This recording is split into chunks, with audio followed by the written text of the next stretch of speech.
Do you have to memorize your wedding speech? I'm not going to keep you in suspense. No, you do not have to memorize your wedding speech. You don't lose a single point. You don't lose anything if you go up there with your speech on a couple pieces of paper or a few note cards. You don't have to memorize it. There's no expectation of memorization from the audience. You know, it's not a Broadway show. You're not the headliner at a comedy club on a Saturday night. No one cares if it's memorized. What you do have to do is you have to practice it. Before you go up there and the days before the wedding, you have to read your speech out loud as many times as you can. I'm talking like 10, 20 times at least. Read it out loud. You can be in an empty room.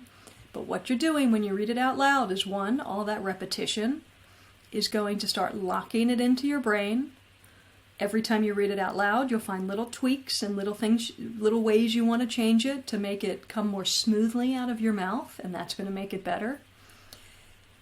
And reading it out loud is going to help you with your delivery, because what you want to do is you want to be able to look up while you're speaking and make eye contact with the people you're talking about. You want to be able to talk to the couple directly. You want to be able to just look up at the room. And you may be thinking, no, oh my God, I'm so nervous. I don't want to do that. I don't want to look up. I don't want to see those people looking back at me. But you do. You're going to put a lot of time and energy into this speech, and I'm guessing it's meaningful to you because you are a father, a best friend, a sibling. You have to look at these people, because that's how you're going to really connect with them, and that's how you're going to connect the words and the feelings to them. What you don't want to do is write this great speech and then deliver it like it's a 7th grade book report. You know, oh, I first met Dave during Rush Week for our fraternity, and he's a great guy, and there's a funny story that I like to tell. And then later on, he met Sarah, and Sarah's great, and together they're a wonderful, wonderful couple. You kind of see, people want to see your face, they want to see your eyes. You want to be able to say, oh, Dave, he's the best guy. And say it while you're looking at him.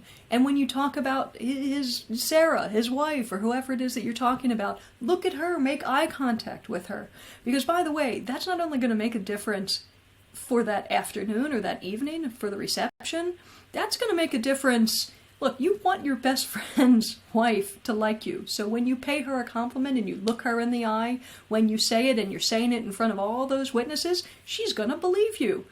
Hopefully it's the truth, but even if it isn't, she's going to believe you, and that's going to make everybody's life smoother going down the road. So, to recap, you do not have to memorize your speech. It's perfectly fine for you to go up there and deliver your speech with a few pieces of paper or a few note cards.